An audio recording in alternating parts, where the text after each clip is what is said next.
ബ്രാഹ്മണ്യ മൂല്യങ്ങളെ എന്നും എതിർത്തവരാണ് പാക്കനാർ വംശജരെന്ന നരവംശ ശാസ്ത്രജ്ഞൻ ഡോക്ടർ മധു നാരായണൻ അഭിപ്രായപ്പെട്ടു. കേരള പാക്കനാർ സംഘം പട്ടാമ്പി മേഖലാ കമ്മിറ്റി സംഘടിപ്പിച്ച അനുമോദന സദസ്സും കുടുംബസംഗമവും ഉദ്ഘാടനം ചെയ്ത് സംസാരിക്കുകയായിരുന്നു അദ്ദേഹം. 1600 കാലഘട്ടത്തിൽ ഫിനോഷ്യ എന്ന ഡച്ചുകാരൻ കണ്ടെത്തിയ കുറിപ്പിലാണ് ഇത്തരത്തിൽ സൂചന നൽകിയിട്ടുള്ളതെന്നും ഡോക്ടർ മധു നാരായണൻ സൂചിപ്പിച്ചു. വളരെ അത്ഭുതമുളവാക്കുന്ന, നമുക്കൊക്കെ പ്രചോദനം തരുന്ന ഒരു ചരിത്രം ഈ സംഘത്തിന് 1973 മുതൽ 73 എന്ന് പറഞ്ഞാൽ ഒരു ചെറിയ സംഖ്യ അല്ല. ഏതാണ്ട് 19 വർഷത്തെ പാരമ്പര്യം, 50 വർഷത്തിലേറെയായി.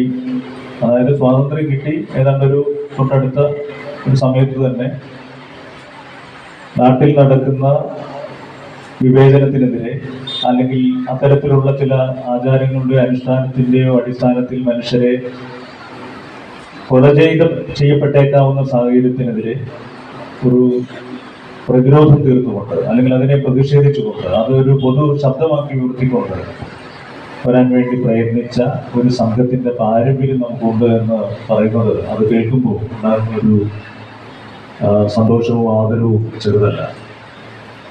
തീർച്ചയായും ആ സന്ദർഭത്തിന്റെ പ്രസക്തി ഇപ്പോഴും ചോർന്നിട്ടില്ല. ഇവിടെ സൂചിപ്പിച്ച പിന്നീട് നടന്ന 2 കൊലപാതകങ്ങളുടെ അല്ലെങ്കിൽ മരണത്തിന്റെ കാരണമാണ്. പറയർ എന്ന വാക്കിന് മെഡിറ്ററേനിയൻ ഭാഷകളിൽ മാലാഖ എന്ന അർത്ഥമുണ്ട്. പഴയകാലത്ത് ബ്രാഹ്മണരുടെ ചെയ്തികളെ എതിർക്കുന്ന തരത്തിൽ പാക്കനാരുടേതായ 900-ലധികം അഷ്ടകങ്ങൾ എഴുതപ്പെട്ടിരുന്നു. ഇതിൽ നിന്നും 30ഓളം അഷ്ടകങ്ങൾ ശേഖരിക്കപ്പെട്ടിരുന്നു. എന്നാൽ ഇവയുടെ തുടരന്വേഷണം നടന്നിട്ടില്ലെന്നും ഡോക്ടർ മധു നാരായണൻ പറഞ്ഞു. പ്രസിഡന്റ് കെ പി ബാലൻ അധ്യക്ഷത വഹിച്ചു. പിന്നണി ഗായകൻ എടപ്പാൾ വിശ്വൻ വിശിഷ്ടാതിഥിയായി.